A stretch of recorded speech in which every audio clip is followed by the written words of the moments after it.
नमस्कार मित्रांनो, मी अक्षय आगरे आपल्या यूट्यूब चॅनलमध्ये मी आपणा सर्वांचं सहर्ष स्वागत करतो। आज आपण इर्शालगडाचा ट्रेक करण्यासाठी आलो आहे। इर्शालगडाचा ट्रेक करण्यासाठी आपण पहिला कर्जतला उतरलो आहे। कर्जतमधून मग आपण चौक या गावी आलो आहे आणि चौक गावाचा इतिहास खूप मोठा आहे, कारण का प्रति शिवाजी म्हणून ओळखले जाणारे खुद्द सरसेनापती नेताजी पाळकर यांची ही जन्मभूमी आहे। अशा या थोर वीर पुरुषाला नमन करून आता आपण ट्रेकची सुरुवात करत आहोत।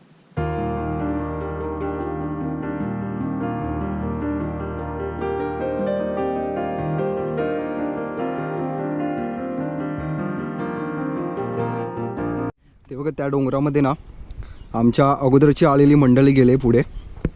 त्या डोंगरामध्ये एकदम छोटं दिसतं, गोप्रोमध्ये दिसणार नाही एवढं प्रॉपर, बट डोळ्याने ते दिसतंय सहजासहजी।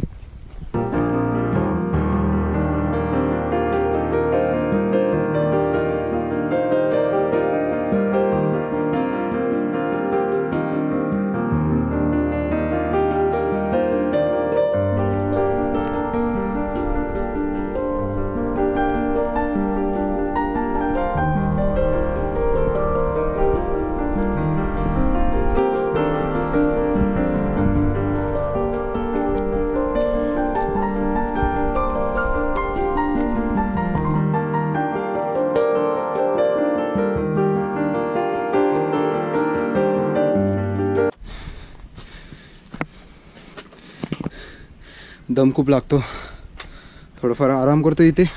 हे बघा प्लॅस्टिकच्या पिशव्या वगैरे आपल्याला प्रत्येक गडावरती सापडणार, कारण का लोकांची मनस्थिती आहे ना थोडी बिघडली। लोक गड किल्ल्यांवरती येतात आणि इथेच प्लॅस्टिक वगैरे टाकून जातात। जर तुम्ही बरोबर घेऊन येता तर बरोबर घेऊन जावा ना। गड किल्ले स्वच्छ असले तर किती छान वाटतील ना।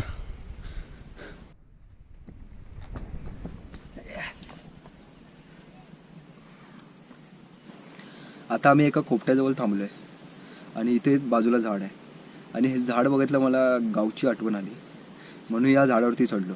तर या झाडावरती चढलो आणि समोरच मला एवढं विहंगम दृश्य दिसतंय ना।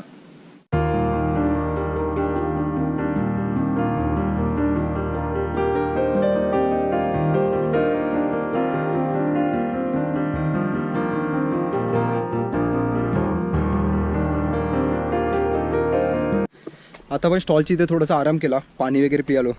आता निघालो पुढच्या प्रवासासाठी।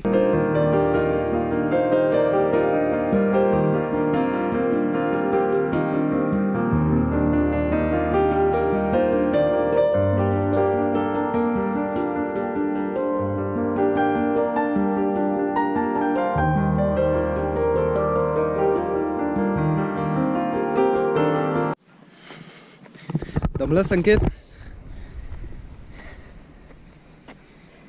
चल चल, अजून अर्धा ट्रेक शिल्लक आहे भावा।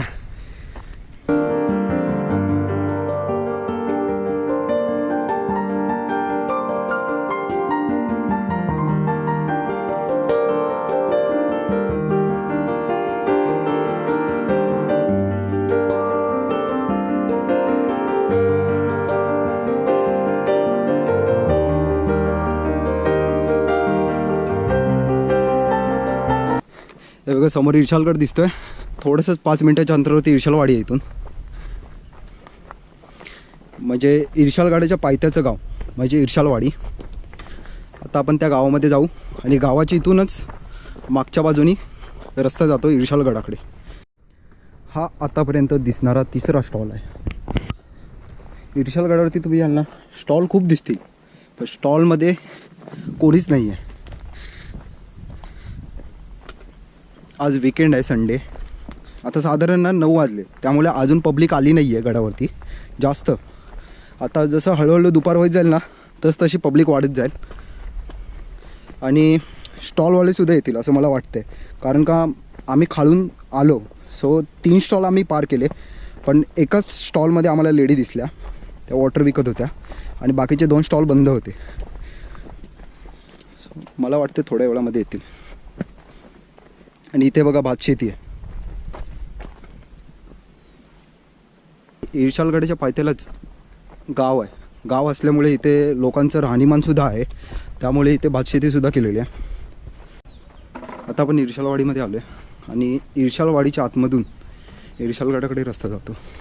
एकदम इथे आलो ना गावच्यासारखं फील झालं, कारण का गावीसुद्धा असंच वातावरण आहे. संकेत, हाच रस्ता जातो ना? हाच रस्ता जातो इर्शालगडाच्या दिशेने.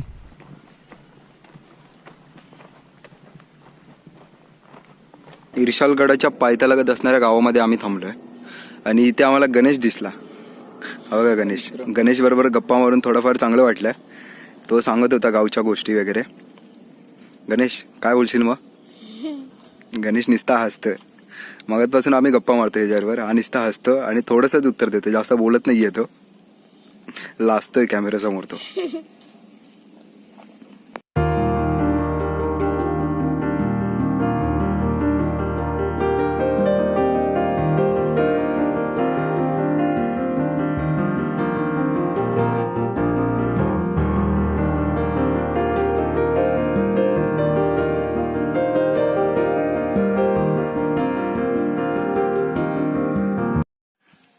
दिसतो का खेकडा तुम्हाला समोर?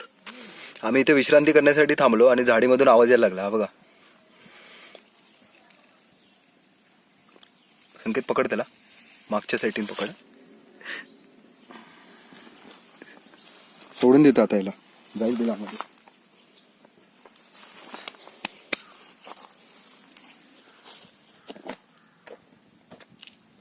आता आपण इर्शालगडाच्या दिशेने चाललो आहे. इथे आम्हाला एक फळक दिसला. फळक म्हणजे हे नॉर्मल असं गावातल्या लोकांनी लावलेलं आहे आणि हा रस्ता वरच्या दिशेने जातो इर्शालगडाच्या दिशेने. तर आपण हा रस्ता फॉलो करतोय.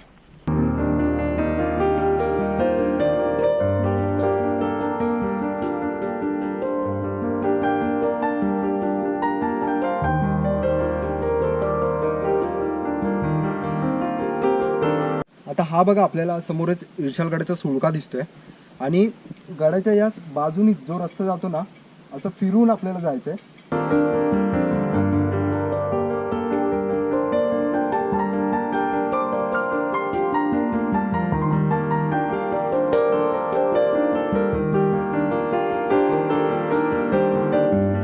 मित्रांनो, आता आपण इर्शालगडाच्या पायथ्याशी आहोत आणि इर्शालगडाच्या पायथ्याशी इथे विशाल देवीचं मंदिर आहे आणि या देवीचं आपण दर्शन घेऊन आपण इर्शालगडावरती जातोय. विशाल देवीच्या मंदिराच्या इथून सरळ जो रस्ता जातो तो इर्शालगडाच्या दिशेने जातो. मित्रांनो, आपण निसर्गाच्या ठिकाणी असं आलो ना गड किल्ल्यांवरती ट्रेक वगैरे करायला, तर असे मोठमोठ्याले स्पीकर लावू नका. कारण का आम्ही लोक बघितलं, आम्ही दोघंच इथे ट्रेक करायला, संकेत आणि मी अक्षय. तर खूप सारे पर्यटक आलेले, त्याच्यातील काही लोकांनी ना मोठमोठे स्पीकर लावून चालतात. तर आम्ही त्यांना समजावण्याचा प्रयत्न केला की इथे स्पीकर वगैरे लावू नका, कारण का इथे असणाऱ्या प्राणी जीवसृष्टीवरती त्याचा परिणाम होतो. त्यामुळे मग थोडंफार त्यांनी आमचं ऐकलं आणि बंद केला. तुम्हाला सांगण्याचा उद्देश एकच आहे की तुम्ही असं ट्रेकिंगला वगैरे जात असाल ना, तर असा स्पीकरचा वगैरे आवाज करून जाऊ नका, कारण का तिथे असणाऱ्या प्राणीसृष्टींवरती जीवसृष्टींवरती त्याचा परिणाम होतो. आणि जर तुम्ही गड किल्ल्यांवरती ट्रेक करत असाल ना, तर नेचरचा आनंद घ्या.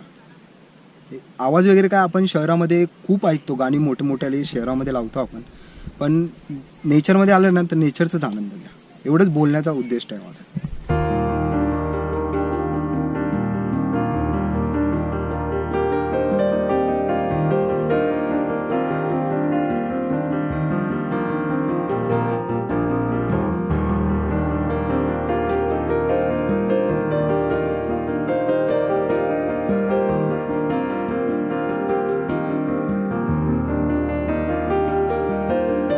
एकदम उतार आहे. सो तुम्ही इथे आलात ना ह्या गडावरती, तर एकदम केअरफुली वरती जा. घाई गडबड करू नका, कारण का जराशी चूक तुम्हाला मागत पडू शकते. काय विहंगम दृश्य दिसतंय. हे बघा, समोर आपल्याला शेतीचे मळे दिसतात. इर्शालगडाच्या पायथ्याशी गाव असल्यामुळे इथे लोक शेतीसुद्धा करतात. त्यामुळे आपल्याला ते बघा छोटे छोटे एकदम चोंडे दिसतात.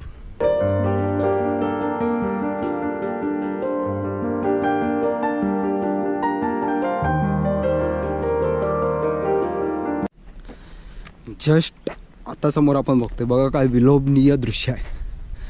हा समोरच आपल्याला एक सुळका दिसतोय आणि या सुळक्यावरती आपल्याला जायचं आहे. दिसतोय खूप छान, पण तेवढंच रिस्कीसुद्धा आहे.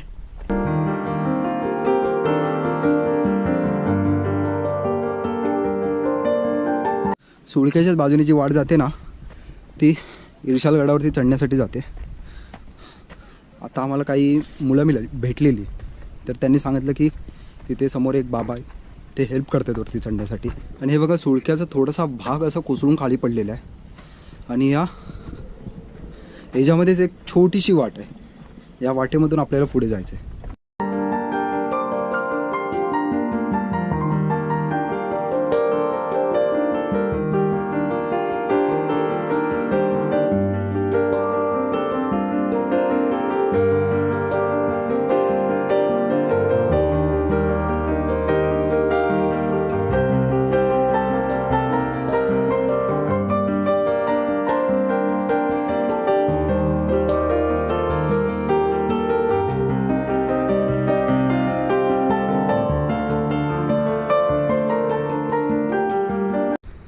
आता बघा थोडासा पॅच राहिलं आहे, पॅच थोडा डिफिकल्ट आहे.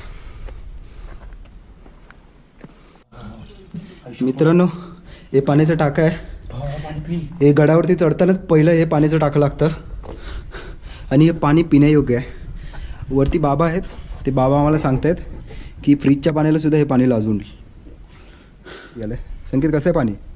फ्रीजलाही लाजवेल. हा बरोबर बोललेत. एकदम क्लीन आहे बघा, बॉटलमध्ये पण दिसेल तुम्हाला. काहीच नाही आहे, चांगलं आहे, शुद्ध आहे. कसं वाटलं? एकदम क्लास, एकदम थंड पाणी आहे. गडावरती येईपर्यंत एवढं ऊन आहे ना, खूप ऊन आहे, अक्षरशः तापून जाल तुम्ही. पण हे पाणी पिल्यावरती एवढं थंड वाटतं ना, एकदम जसं काय हा फ्रीजच लावलेला आहे इथे असं आहे. त्या काळातल्या लोकांनी कशा प्रकारे डेव्हलपमेंट केली आणि कशा प्रकारे बनवलं आहे त्याचं उत्तम उदाहरण म्हणजे हे पाण्याचं टाकं. आता आपलं इथे पाणी पिऊन झालं आणि आता आपण वरती जाऊया आणि वरतून आपल्याला कोणता कोणता परिसर दिसतोय ते पाहूया आपण आणि थोडाफार गडाचा इतिहाससुद्धा जाणून घेऊया. चला.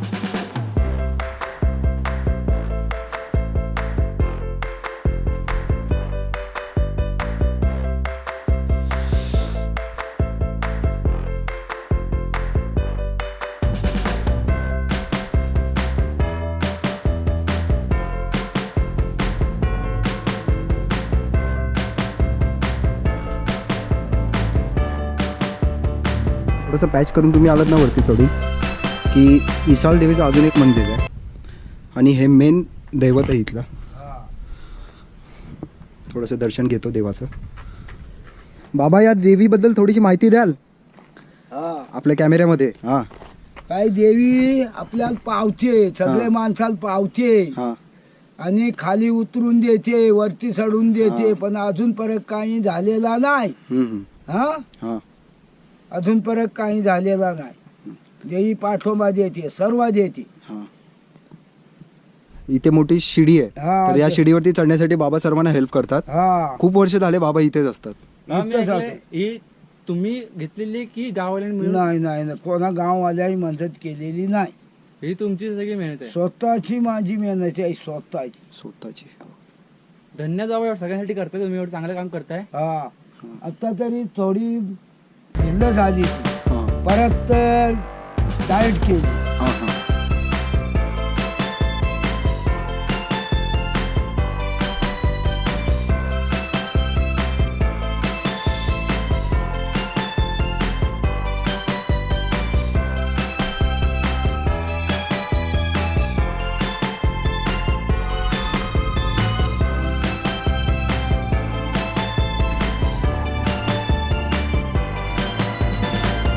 पहिली लाकडाची शिडी होती आणि बाबा सर्वांना हेल्प करायचे, असं मी 1-2 व्हिडिओमध्ये सुद्धा बघितलेलं बाबांना. आणि आता आलो ना लोखंडाची शिडी बनवले आणि टुरिस्ट लोकांना वरती चढवण्याचं काम बाबा करतात. खूप मनापासून बाबांचा प्रयत्न आहे की लोकांना हेल्प करण्याचा आणि गडावरती पोहोचवण्याचा. तर बाबांच्या या प्रयत्नाला एक सलाम. आता आम्ही शिडी चढून वरती आलो आणि हे बघा समोरच नेडं दिसतंय, नैसर्गिकरित्या बनलेलं हे नेडं.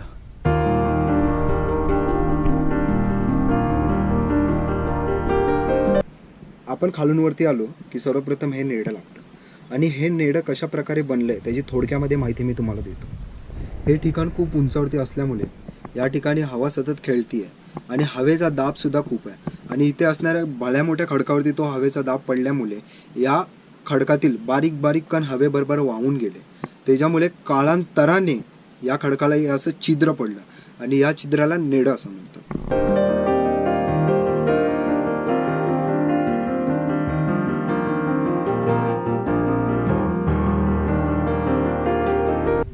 हे बघा, या नेड्याच्या आतून जो रस्ता जातो ना सरळ, तिकडे एक पाण्याचं टाक आहे.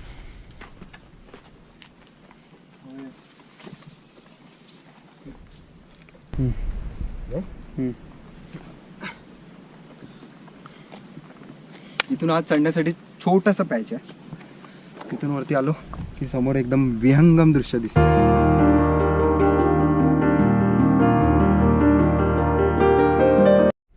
आता नेड्याची इथून आपण वरती आलो आणि हे बघा समोर आहे सुळका.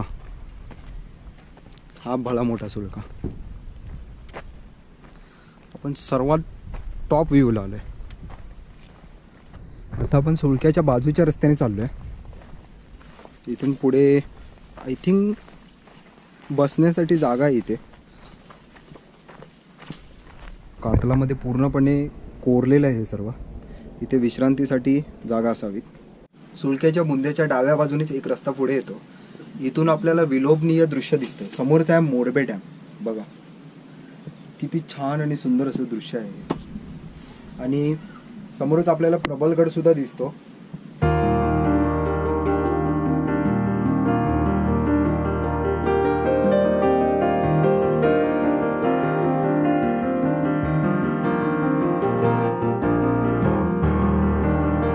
मित्रांनो, आता थोडाफार आपण किल्ल्याचा इतिहास जाणून घेऊया.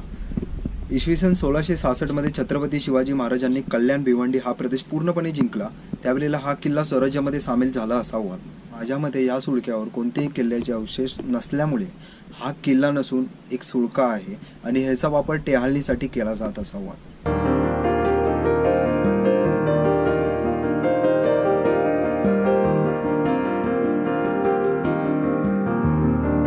आता आपण डाव्या बाजूने बाहेर आलो बुंद्याच्या आणि आता उजव्या बाजूला जातोय, कारण का उजव्या बाजूला एक पाण्याचं टाकं आहे. ते पाण्याचं टाकं आपण बघूया. हे बघा, हे एक पाण्याचं टाकं आहे. हे एकदम पाणी स्वच्छ आहे. बघा पाणी बघा एकदम थंड आहे.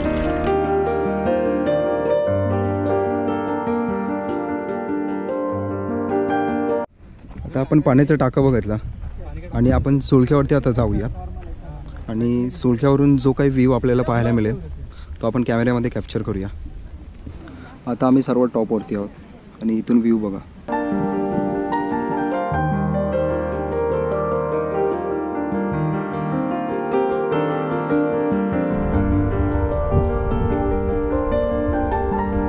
चला आम्ही आता गड उतरायला सुरुवात करतोय.